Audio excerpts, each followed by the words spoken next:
Now, the first thing I want to do is an ID for the show. Okay. And so it's, I mean, in your own words, hi, I'm Bootsy Collins.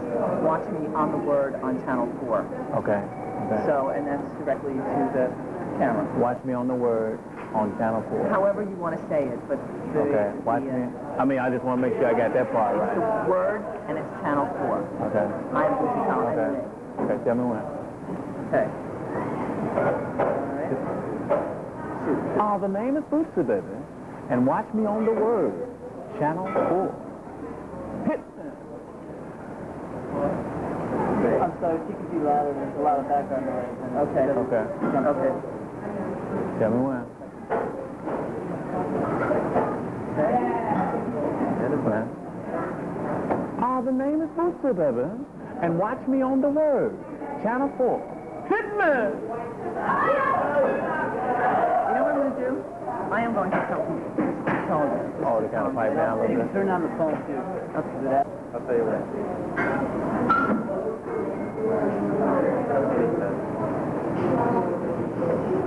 The name is Bootsy, baby. And check me out on the Word, Channel 4. Hit me!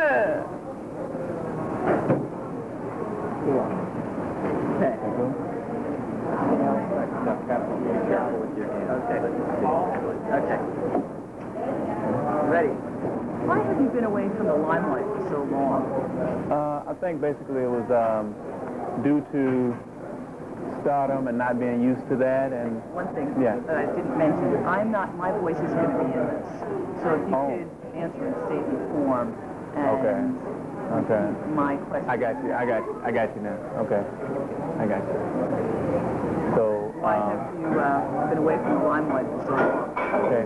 The reason we've been kind of off the scene is basically because the stardom thing, you know, I think it's because you're really not aware and you're not instructed on how to react to becoming a star, of being that big and how to deal with certain things in certain situations, you know. And it's like we wasn't hip to it. We just went on the road to play, you know, to basically play and entertain people, you know.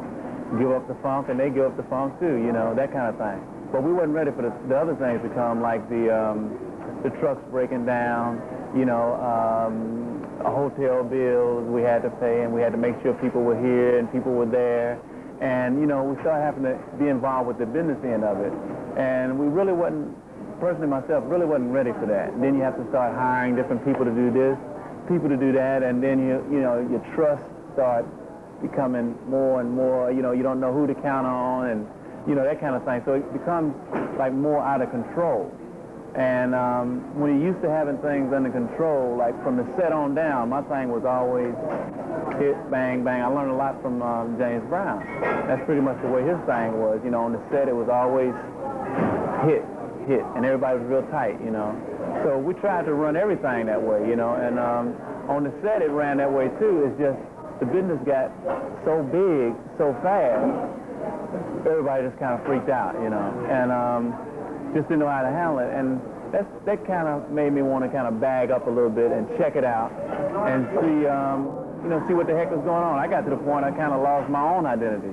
You know, it was like Bootsy got so heavy, it was like, you know, I couldn't get a break from that cat, you know what I'm saying? So, you know, I figured some time off would give me a better perspective of what's happening, even what am I doing and who am I? You know what I'm saying? I couldn't never come off the set. You know, I come off the stage, I always had to be Bootsy, you know, which was cool at that time. I just didn't know what it was doing to me, you know. And then when we had the time off, I kind of had time to reanalyze what was happening, you know. So I'm glad about that time. And it's like, it put me back in perspective. Now I got another view. You know, now I can be Bootsy when it's time to be Bootsy, and then I can go cool out and do other things that I got to do, you know. So it's all in getting a perspective on what's happening, who you are, where you're at, and what it's all about, you know.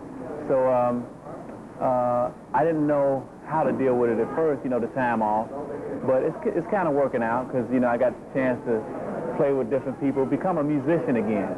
You know, that's the thing I think I kind of lost, you know, because I always had to be with the Bootsy Rubber Band, Parliament, Funkadelic, and never got a chance to really play with other musicians, you know. And I think now I've had the chance to kind of become a real musician again. You know, and that means more to me now than, you know, than being a star. You know what I'm saying? Because you can really touch people by being a musician, and that's basically where I want to stay at, you know. What do you think it's going to be like tonight? What do I think it's going to be like tonight? As far as the gig, I think it's going to be totally insane, and I'm going to love it, you know. I think it's going to be packed. It's going to be crowded. A lot of people is coming out that have been wanting to see the funk, you know, and it's like, you know, and we're just glad to be back together. You know, Maceo, Fred, you know, Gary Scheider, Mike Hampton, Mudbone. Everybody's just so happy to be back together. And I don't know, it's just going to be a big party, you know, a funked up party. Yeah. How did you come to play with James Brown? If you could talk a little bit about your background. How we came up with to meet with James Brown was he was always recording in Cincinnati at King's Records. And, you know, I was young. I was about 14 when I first realized that maybe there's a possibility if I hung around the studio long enough, he might see me, you know, and he might get interested in, you know, showing us the ropes or something. You know, that was a far cry from what was happening. But we figured if we hang around, we can bug him. You know, maybe we can get to meet the musicians and meet him, you know. So that's what the angle we took. You know, we just hung around the studio. And by hanging around the studio, this guy named Charles Sperling, he kind of pulled us in, and we started doing rhythm section work with him. And then somebody else seen us, Henry Glover, that was doing Arthur Prysock, Arthur Prysock, Bill Doggett.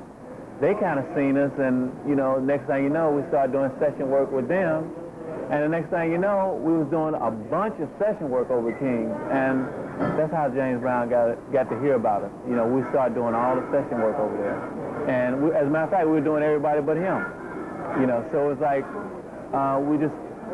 it started off from there. You know, just working over there at King's, and we ran into Maceo and them, we met them, and every time they came over, we just was over there just to listen and watch and see what we can catch, you know.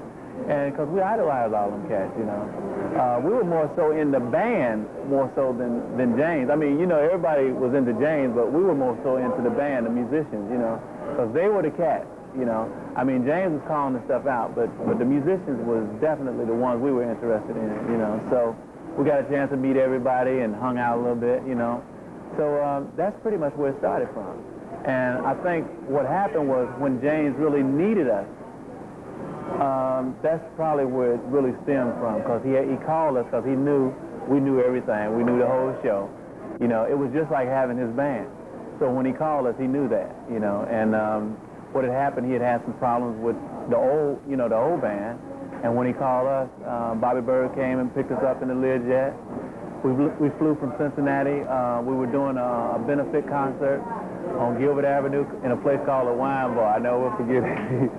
We were doing a benefit. I don't know who was benefiting, but we wasn't. You know what I'm saying? So they came and picked us up from there, flew us down to Columbus, Georgia.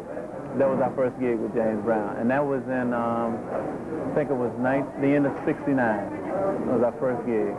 And from there, we just became the road band, you know. And all the rest of it is funk history. What is funk? What is funk? Funk to me is a way of life. I think we came up funky, you know. I mean, it's loose, and when you get to a certain point, you can't deal with it. You just say, "Oh, funk it," you know. It's just you've had it, you know. You had enough, and it's a lifestyle, you know. Everything is on the one, you know. So, you know, funk is a way of life to us, you know, and it's coming up in the streets. You know, and it's being funky. It's doing what comes funky to you. Funk is a style. Funk got style, you know. So when you see people coming in off the streets, you know, they might call it something else today or tomorrow, but it's all in funk. You know, it's all in funk because that's what the street is all about. And you learn to live that way, you know. So that's basically where we were coming from. And we just expressed it through music, you know. And that's the best communication we could come up with because that's what we did best, you know. So basically what it is. Colin, when did you realize that you had the funk? I always knew I had something. I just didn't know what it was, you know what I'm saying? When I was going to school, I knew something was happening. I just didn't know, you know. I just had to hook up with the right chemistry, I guess. That's what it was. And by hooking up with James, I think that really put me in perspective of what I had and which way I was going, you know. So I kind of clocked in on what was happening, and I found out what crime it was, you know what I'm saying? So, you know, by hooking up with him, I think that set us straight on, you know, which way we going, you know. So, and I also knew when we got with James, we wasn't going to be there for a, you know, like as a band, as a long time, because when we got there, bands were going through a transition of being in the front, you know, like Flying the Family Stone, the bands were like up front, Jimi Hendrix, you know, all the bands were coming to the front, you know, you had your singer, but everybody else was up on front, you know, it was no more the singer being out front by itself, the bands were moving up, you know, and we had that in the back of our heads too, and you know, we knew James was going to be like a real good learning experience, you know, for us, even at a young age, you know. So, and we never regret being there. That's probably the best thing that ever could have happened to us, you know. So, from there, you know, we just went on, you know. But that's where I think it started at, you know. What's P-Funk? P-Funk is the purest form of funk that you can get. That's a mixture of the funk that I brought to what George was doing. George was doing the funkadelic thing. And I think I bought the groove from James, and we combined it and called it P-Funk, you know, and P-Funk is the purest form of funk you can get, you know. In whose music do you hear your influence the most? Wow, that's a deep one. Well, I mean, I hear a lot of it, you know, it's just, as far as who's doing it the most, I mean, everybody's funking, you know. I can't say who's doing it the most. It's just there, and it's not mine to give. You know, it's just, you know, it's there. You know, I can't say who's doing it the most. Everybody's doing it. You know, so, you know, we just coming back in the pitching to take hold of the reins and say we're back with the P-Funk. What do you want to be remembered for most? Most? Let's see. What do I want to be remembered for most? These questions are pretty funny. Yeah, that's a good one. Let's see. I don't know, just making people feel good, you know, when they come to the concerts,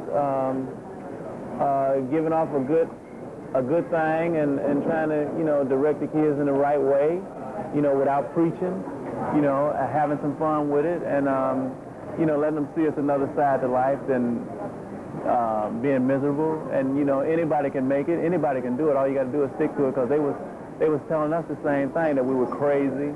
And, you know, it can never happen. Our music don't sound like the format on the radio. And to the rappers, you know, it's the same thing. The rappers is going through the same thing we went through. You know, radio give you no play, and, you know, you're too black, you're too this, you're too that, you know. And we went through the same thing. But I think what kept us together was the family, the P-Funk family. We were all saying funk when funk wasn't legal. You know, it wasn't the right thing to say. We were saying it anyway. And it's a form of rebellion, but you know, hey, you know, that's where we were at, you know, and like I say, I think by us sticking together and getting out here on the road and letting people feel what we were all about, that's what took us over, because there was no videos, you know, and like I said, we wouldn't get no airplay. So when we got out here and the people seeing what the funk was going on, it was like, yeah, that's what crime it is, you know. So it's the same thing that's happening with the rappers, you know, they getting out in front of the people and taking it to the street, you know, and then the people are demanding that, hey, we gotta hear some of these records, you know, and that's why they're being played now more, you know, because the people are demanding it, you know. It's the same thing with the funk, same thing. So we're back, you know. We're going to change tacks a little bit here and now get into a little bit of your personal life. Yeah. Why do you still live with your mother in Cincinnati? With my mother. Why am I still living with my mother? Let's see. I never thought about it. It's a good feeling. Excuse me. Yeah. Can we hold the work on the stage for just a minute? Listen. Did you want me to keep going? Start again. Okay. Why do you still live with your mother? Why do I still live with my mother? Good question. Never thought about it, but I think, I don't know, it's like that family thing. It's probably the only family that I got. And when you're doing the kind of thing that I'm doing, it's like, I feel you got to have somebody you can trust totally, you know. And until she's gone, we'll always be together, you know. And I don't know, I think that's what keeps me happening. You know, that mama's boy thing, you know, it's probably true, but I'm proud of it. I'm glad, you know, and she taught me a lot. And, you know, whatever I can give back, I'm going to give it, you know, for as long as she's here. You know, and I just like it, you know. I mean, it's, you know, I didn't have a daddy thing, you know, so my daddy was gone before I was even around, what, 3, 4, you know, so I don't know, I just clinged on to mom, you know, and I'm glad about it. Yeah, because like I say, that's what's happening with a lot of kids too. You got to have somebody, you know, you got to have somebody, and if you ain't got nobody, then you go look for somebody, and it might be the wrong somebody, you know what I'm saying? So, you know, we kind of got out on a good foot on that one. Yeah. Why did she nickname you Bootsy? That's another good question. That's another good. I asked her that the other day, and she just told me, you know, I came out looking like a Bootsy. Okay? I didn't understand it, you know, and I thought I was hip. You know what I'm saying? Yeah. So that's the way that went down. I have no idea. Describe the lifestyle you led at the peak of your success. Oh, wow. Boy, let's see. Well, how fast did the fastest car go? They have those in Europe, right? Well, I think we were running about that speed, you know, and it's like nonstop.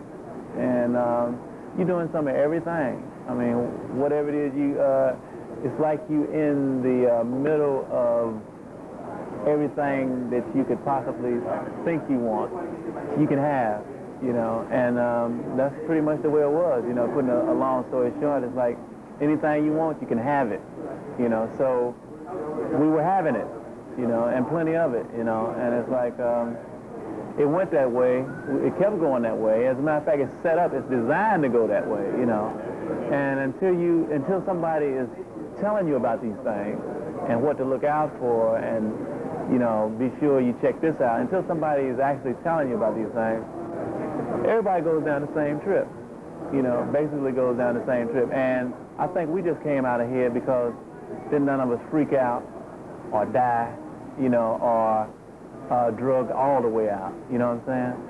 So we still got a chance, you know, but people like Jimmy, you know, Cy, you know, Donnie Hathaway, a lot of people just don't make it, you know, because of the way it's designed to take you out in 3 years. You know, now I think it's less. It's like a car.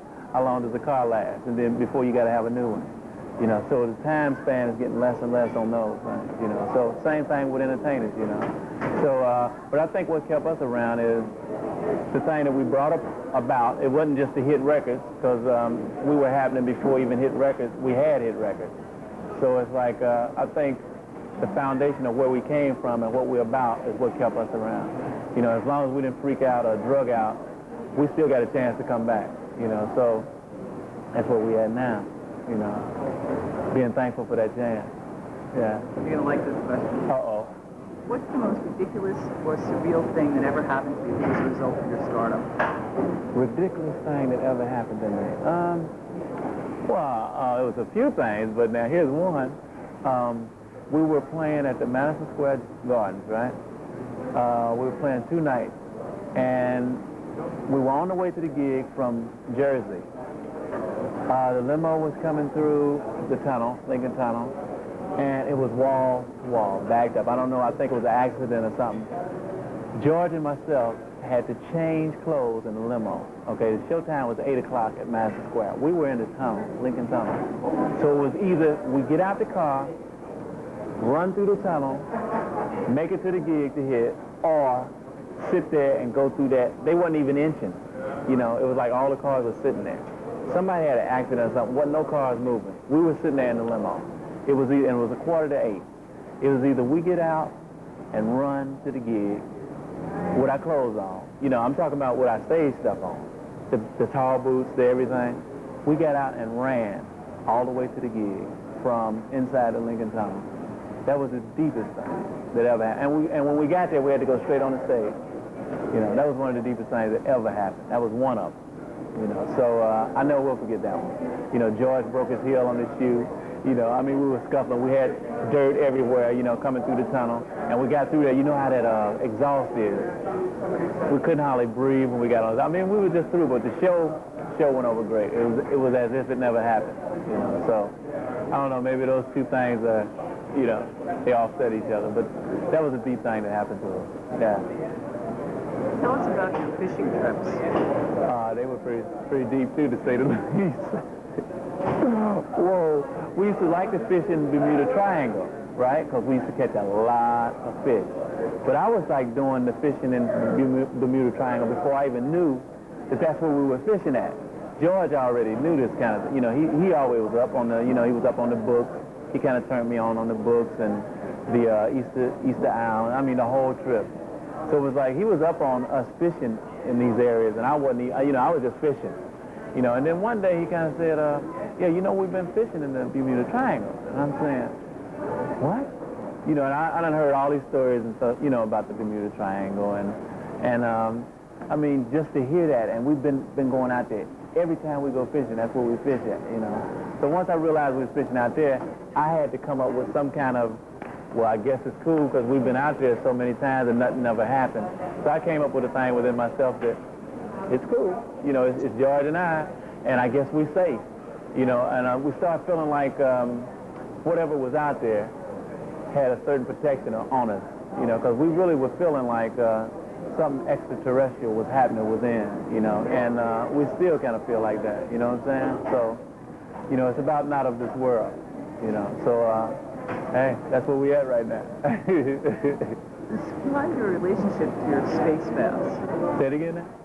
Describe your relationship to your space bass. Okay, well, it's pretty, it used to be pretty touchy, you know, but now I think we both understand each other, you know. It's like, she gives me my space, I give her her space, and all we want to do is bump together, you know, and without being demanding, right? So it's like we come up with a mutual agreement, you know, so we pretty much got our thing worked out now. First, you know, we kind of had a little bit of a hassle, you know, because she wanted to play what she wanted to play, and I wanted to play what I wanted to play, and, you know, that only worked so long, you know, so we kind of came up with a thing, and it's working now. Yeah, we're getting back together. Yeah. What are you going to be doing this weekend? What am I going to be doing this weekend? This weekend, whoa, okay, after the gig, what am I going to be doing this weekend? First of all, going back to Cincinnati to set up rehearsal. And we're going to rehearse again for the whole week. And then we're supposed to come back up, you know, to New York to do 2 more gigs up here. And it'll basically be about rehearsing because, like I say, this is the first time we really got back together. So we're really trying to put it all together to make it all like it used to be and better, you know, because everybody's focused now, you know, and everybody done went out and had that experience of being out by yourself and doing this by yourself, and we all know it's about the family, so we're putting it all back together, you know, so we'll pretty much be working together, you know, so, you know, until vacation time, and we're not looking forward to vacation time. I think we had enough of that, yeah. Who's your number one hero? Number one hero, I think it was between Jimmy and Sly and James. I think they were the main forces there. Yeah. Matter of fact, I know that. And I picked up a lot of stuff from people like the Beatles, or the vocal thing, Elvis. But Jimmy, James, and Sly, I think were my main focal point, you know, and probably always will be, you know, because to me they were the real heroes, because they brought to this world what nobody else bought, you know. I mean, far as where I'm coming from, you know, on the funk side of it, they bought it, they had it, you know, and it was like it was more original, you know, because nowadays, you know, it's like it's so watered down, everything is so watered down, you know, you get bits and pieces from here, bits and pieces in there, you know, and of course you're creating something different, but it's nothing as original as when I was checking that out, you know. So I think we're the only ones that's as close to that originality, you know, that's left, you know. So, you know, from there everything is going to have a cut on it, you know, on down. You know, that's why I'm looking forward to staying out here as long as possible, because I know we're the last of the P-Funk. You know, we're the last. After we gone, it's going to be a whole new day. Yeah, a whole new day and a whole new sample. You know what I'm saying? So, You mentioned Jimmy. It's been 20 years since Jimi Hendrix died. Did you meet him? No, I didn't. As a matter of fact, I was with James when I was supposed to have met him. You know, his girlfriend, Faye, she was with James the same time I was with James, and she was Jimmy's girlfriend. Supposedly had took me over to Jimmy's house the day we played here with James, but it never happened. And that was when I missed him that day. After that, we never got a chance to hook up because he was gone about a couple months later, you know, and we never got a chance to hook up, you know. But that was one of my points that I really wanted to get a chance to do, but never got a chance to hook up, you know. It just occurred to me, I actually should have you repeat your hero because a lot of kids might not know Jimmy. I mean, they might. Okay, know it, okay, but yeah. I think it probably would be good to say Jimmy. Yeah, Hendrix. yeah. Well, just. So let's Yeah. change the frame for that one. Okay. So who are your heroes? The heroes when I was coming up to me were Jimi Hendrix, Sly Stone, James Brown. Those were my heroes, you know, from when I was coming up, and they were doing what came funky, you know, and that's what pretty much set me off to a start, you know. It gave me something to work off of, you know. So those were the true heroes. Yeah. What message would you like to put out to Britain? To Britain? Yeah. Oh, wow. Message, huh? I'm not good at messages, you know. Message. You know, we just, you know, the whole thing is we just gonna bring the funk back, and, you know, we know they like it, and we just want to go out and do it because everybody is reaching out for it, and like I say, you know, we appreciate what they've done for us because they kind of kept it alive when even where we're from is like down on it, you know. So it's like, we like to say we appreciate what they have done, you know, to keep the funk alive. And that's the main thing, because for the message, you know, it's about don't fake the funk or your nose will grow, you know what I'm saying? So we're just down with getting it back on the map now, you know, and taking it to the world again, you know. So that's basically where it's at, you know. Yeah. Now, one more track. Yeah. Talk about the music scene now, what you think of house and rap. I think rap is on the cutting edge. I think that's the most creative thing that's happening now. You know, matter of fact, to me, they're the most creative. That's the most creative thing that's going on now. And they seem like I say, they seem like when we was coming through with the funk, it's about rebellion. You know, it's about, okay, y'all say we can't do this, and we can't, and we saying we can. So they basically saying the same thing we said, you know, and it's like, that's why I can totally identify with it, you know. Sure, you're going to have your ups and downs, your knocks, but I look at it like this. Some people say there's the sky's the limit.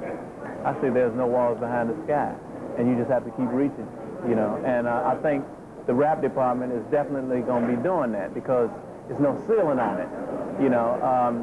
Once you come up with a certain music, you know, you always have ceilings on it. Like, okay, we call this that, and we identify this with that, and that's what that is. But rap is so, you know, you can do so much with it.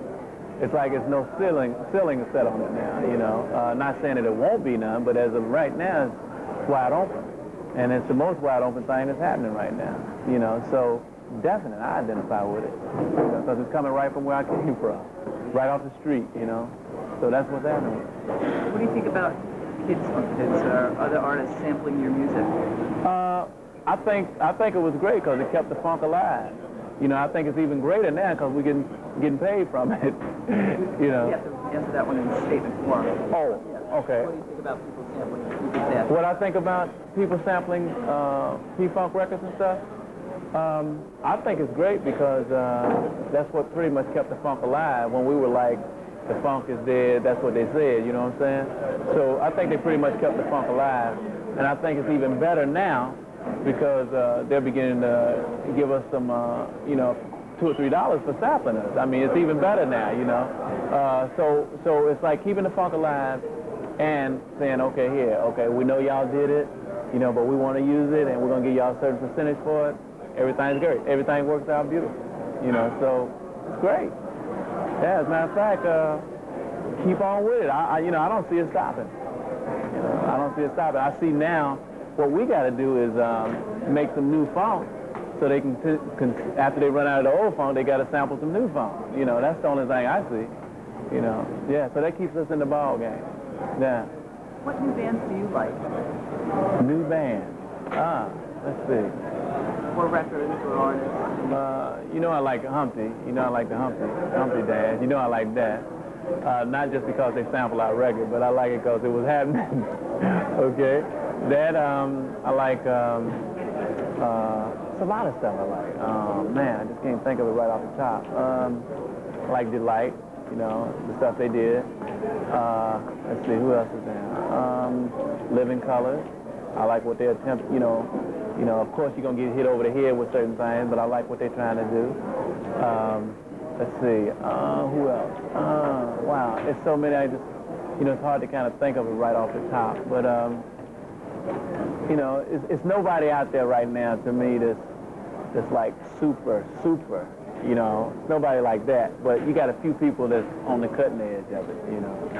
So, you know, I like it all. You know, it's just, what's your taste, you know what I'm saying?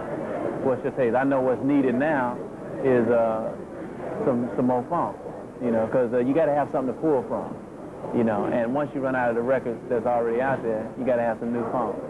So if can't nobody come up with no new funk, you know, other than the records that's out there, then that's going to be the one, to me, to take it all the way, you know, the one with the new funk. Yeah. One more question, because I think we have to stop. Yeah. And that is, what is the Pinocchio theory? Pinocchio theory?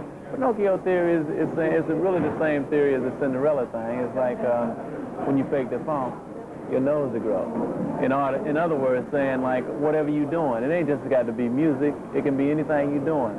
Dedicate yourself to it, learn your craft, and regardless of how much money you can make to it, be more concerned with your craft as opposed to how much money you can make. I think it's about putting your priorities, you know. Because when we was coming through, our thing was more about the music. It was more about putting that together. It was more about rehearsing, getting that tight, as opposed to how much money we can make with it. That didn't even come across, you know, until we found out, oh, we can make money with this. We didn't even know. I mean, you know, but nowadays it's a whole new ball game. But, you know, still, you know, you kind of got to put your thing in perspective, you know. And I think the kids are kind of getting off on a funny foot with that one, because you know, all you see is the video thing, and you say, oh, I can do that, you know, but it ain't just like that. You know, you might can do that, but the things that come with that, you know, like they see Tyson winning them fights and stuff, but they don't know what Tyson puts in that, to getting up at 4 and 5 in the morning, you know.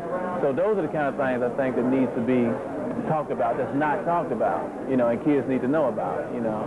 It's the other side of that, you know, and that's pretty much where we want to be strong at, you know, kind of give the kids like a guideline or something to follow, you know, as opposed to just the music. What does it take to get there, you know, that kind of thing. And we want to be able to say, hey, you know, check it out. We ain't going to tell you what to do, but check it out, you know, and be on a real tip as opposed to telling somebody what to do, you know, because we didn't like it. We didn't like nobody telling us nothing to do. You know, kids don't like that, you know, so I wouldn't dare do that one, you know, because I hated it myself, you know. Matter of fact, that made me rebel that much more.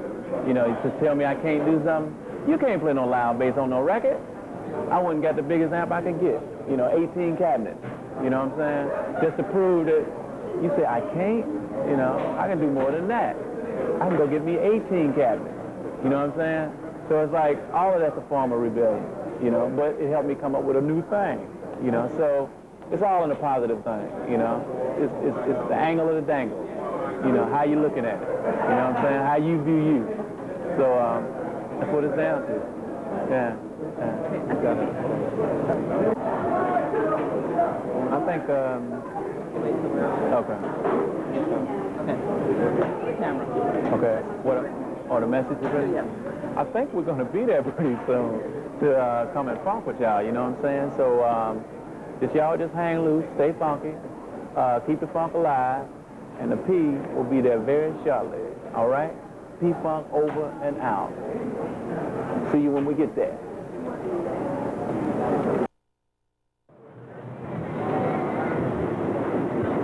Trying to get me?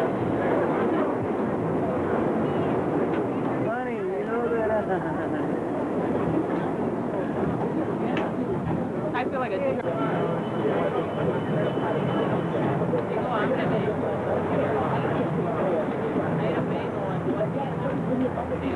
Come out there, big man. Say something big.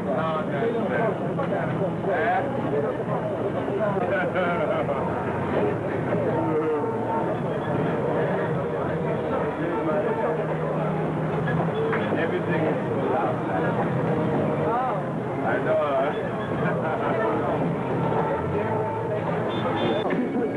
Wrong, original Cyrus, the war. Monkey chariot, I can't take no more. You on TV? It doesn't matter, I come again. There's no beginning and there is no end. Cross the stage, turn the page, come the devices. I'm very upset that I can't get in here. Sex overseer the X. Verbalize a funky, listen, give a taste what's next. Show and prove what's the true move. You're coming fast, never break your strong groove. It's really about time for a kick.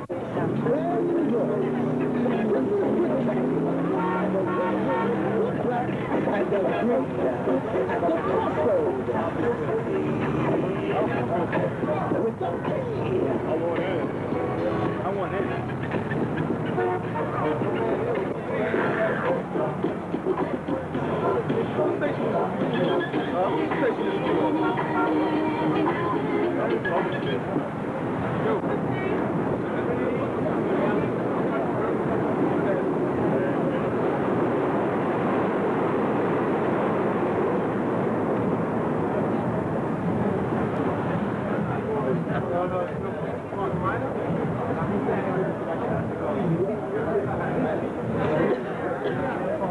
What is the name again?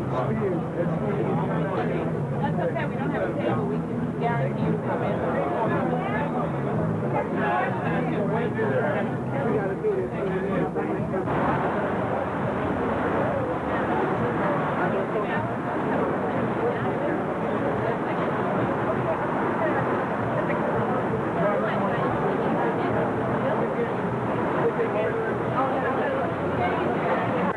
Yeah. The t-shirt of choice.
Oh, give him 10 minutes.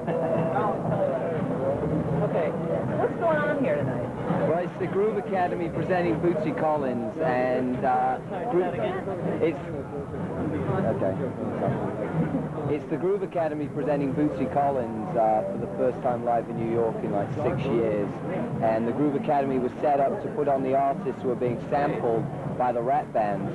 So we did James Brown's Funky People, we've done the J.B. Horns with Leon Thomas, we did a young Motown band called Blaze, and now Bootsy. So it's really a progression. We're trying to find and put on the original funk acts, because we're dedicated to preserving their music, and we still believe there are people out there who want to funk, as you can see by tonight. I mean, it's sold out tonight. Last night sold out. It's still there. People still want to see these guys, and it's a pleasure to do it. Where does he fit in sort of in the... Bootsy fits in that he's one of the originals. He played with James Brown's band. He went on with Funkadelic, and he's put together a band tonight that comprises the Horny Horns, Fred Wesley, Maceo Parker, and Cush Griffith. They're the original Horns. It's managed to bring together about 4 or 5 of Parliament Funkadelic. So in a way, it's an unofficial P-Funk reunion. So Bootsy as a bass player and Bootsy as a funketeer has been way up there all the time, and it's just a matter of getting the recognition again from all the youth out there. And a lot of people might recognize the sound, they don't know who did it. So through shows like this, they can finally realize that's the sound they've always known, and the man that did it, and the image. And if you look at groups like the Jungle Brothers and Tribe Called Quest, you get an idea where it all came from. Right, that's what I was going to ask you. What do you think that kids who are like 16, 17, 18, do you think that they know? No. They don't know, but they're seeing. They're seeing from the elements here, from the fashion, from the flamboyance of funk, and the rhythm and the groove, that this is where it's all coming from. And through the Funky People show, and through this show, people are finally going to realize it again. I mean, Bobby Bird singing I Know You Got Soul, and Eric B. and Rakim doing the sample of it. The kids know the song, they know the voice. They just weren't able to put 2 and 2 together until they see it for real. And we're trying to let them see it for real. And we are getting kids down here, and they know the songs. That's the great thing. You know, these guys are up there performing, and everyone knows the songs. It's a tradition, you know. We're just trying to show that the funk hasn't gone. It's always been there, and this is playing it live. This is not sampling. This is absolutely live, and these are 12, 15, 20-piece bands. Great. Right. One more thing. If you could just say your names to the camera so that the editor is back and know who's who. Okay. Morris Bernstein. Jonathan Rudnick. Say it again. Jonathan Rudnick.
Connection is landing, ladies and gentlemen.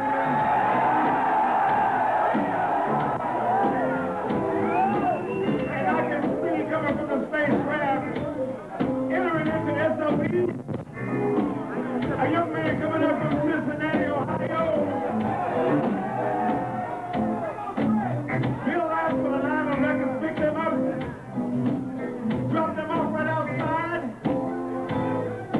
And thanks to you and this funky crowd, it's time to get on down. Keep going.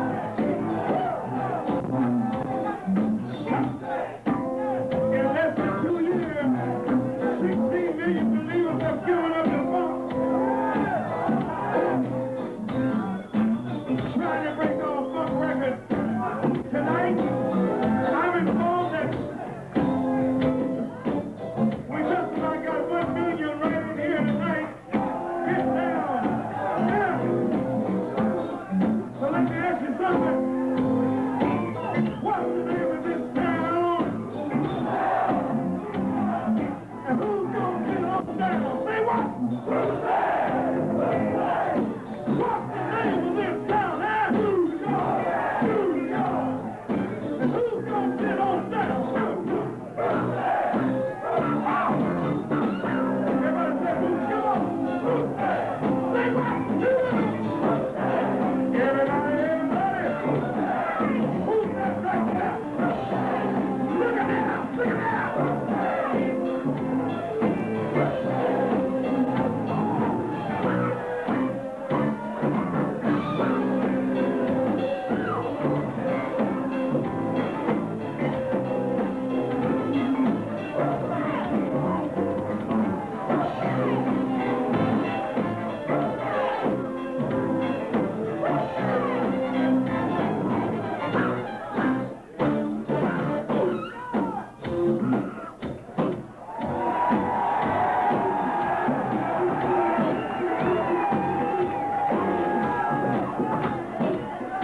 We got Star Child. We got Star Child in the house. Come on out this seat. Everybody, keep it right there. We're going to turn this mother out there. Yeah, that's what I'm talking about. Come on, Star Child.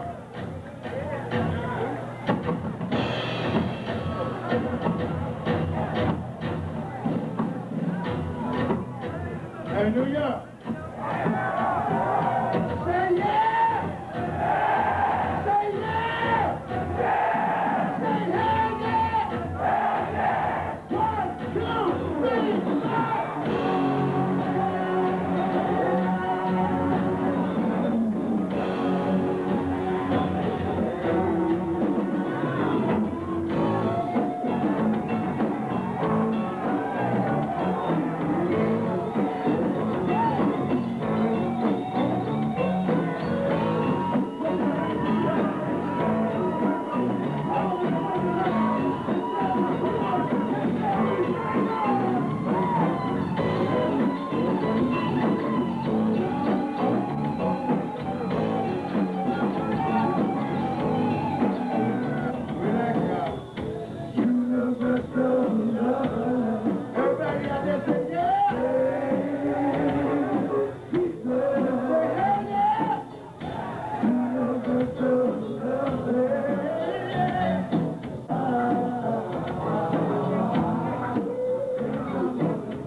last night I didn't know y'all was this damn woman. Wait, everybody. We got rap. Like my friend George said, let me get rap putting on carpet.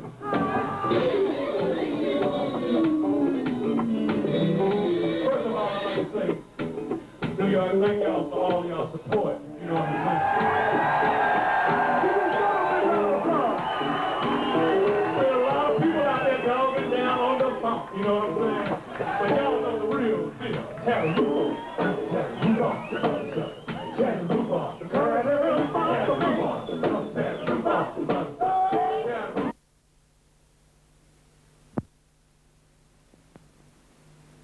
Oh, y'all got a song, eh?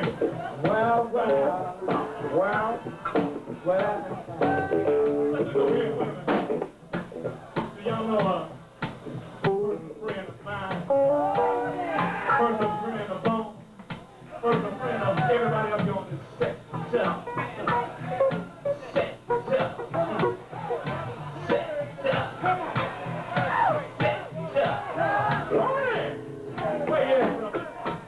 Turn the wall real.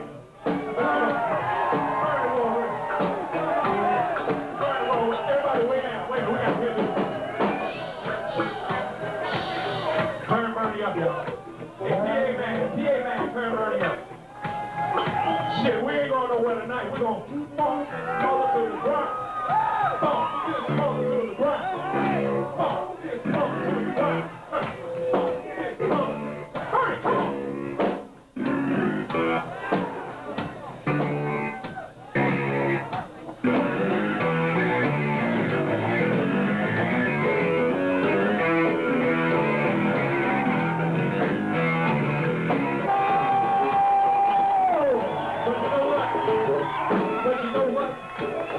But you know what?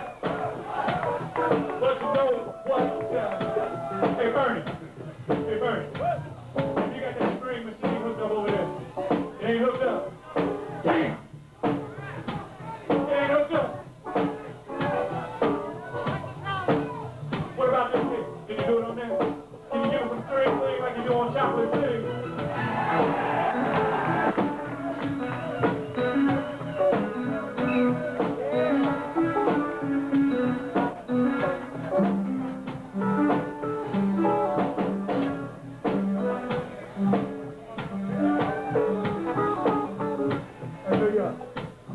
Did y'all appreciate that? Did y'all appreciate that? You see, if it takes all night, it's going to be all right with us.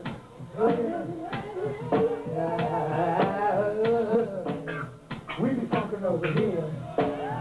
Over there ain't shit. We be funkin' over here. Over there ain't shit. Over there ain't shit. We be funkin' over here. Over there ain't shit. We be talking over here. Over there ain't shit. We be talking over there. Over there, and we be talking down. Over there ain't shit. We be talking. Over there. Drop that tape. Say it loud. Over there.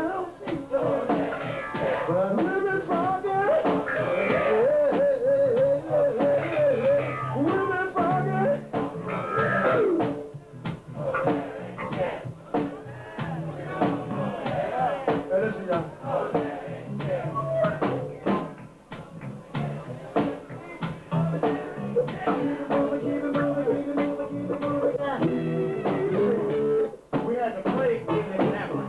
But y'all say it now. We fuck it up.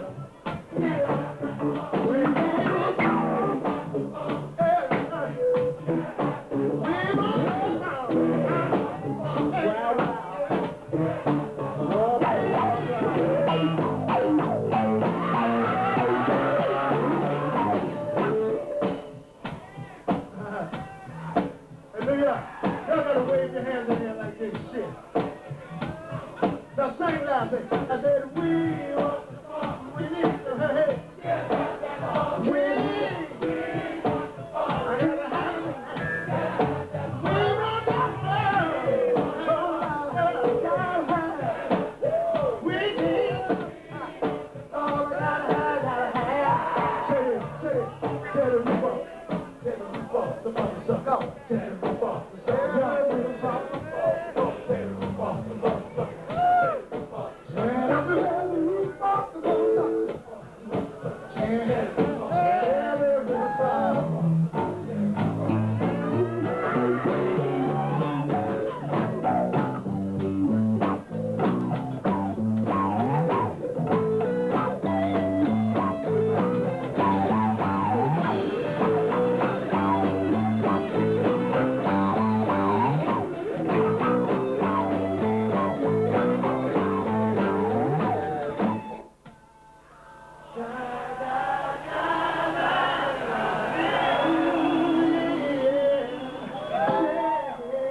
Make you papa.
You know how hard times are now, right? How hard they say are, right?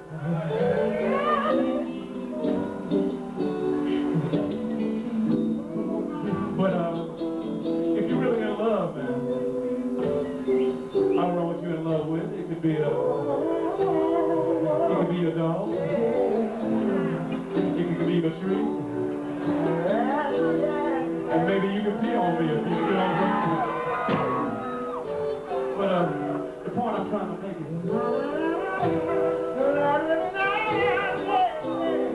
what's the telephone bill, baby? What's a dime or two, you know, if I want to talk to you?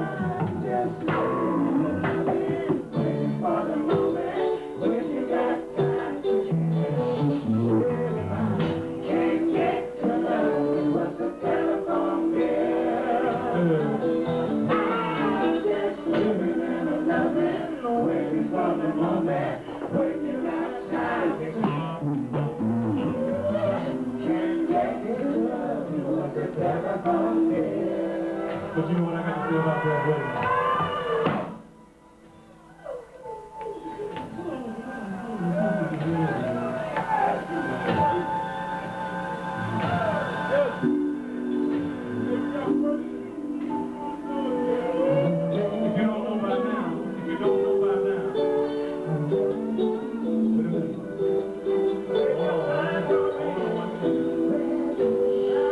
If you don't know by now, it takes two to fall. It takes two to fall. It takes two to fall. Frankie Crocker know what I'm talking about. It takes two to fall. You know what I'm talking about? It takes two to fall. So what I want all these mothers in here to do tonight, check this out. We all got to share the air. It makes good sense to care. We are family. Brothers and sisters of the key. And on that note, I think I'll play a little bit. Right, boy.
Why don't you say? Yeah, don't give it away, baby. You got to give up the funk here. Oh, say it. Why don't you say what's not to me? Why don't you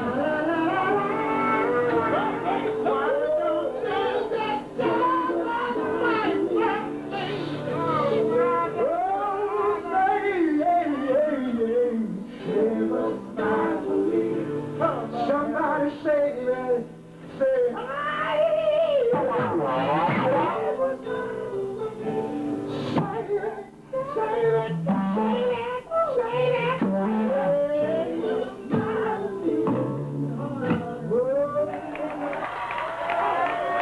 yeah, y'all come out the funk tonight. And guess what?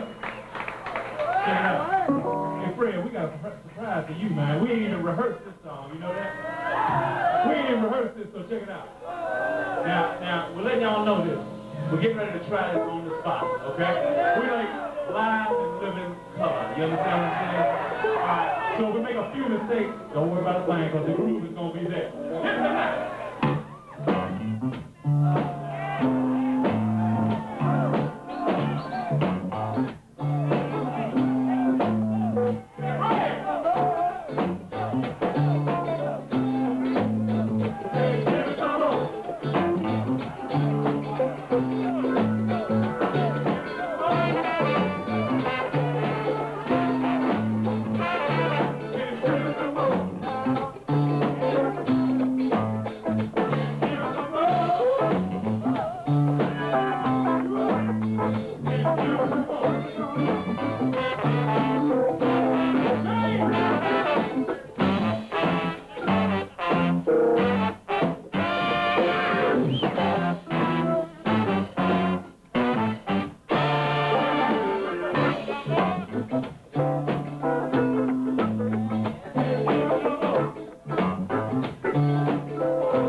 Give it up for Bootsy! Give it up for Bootsy!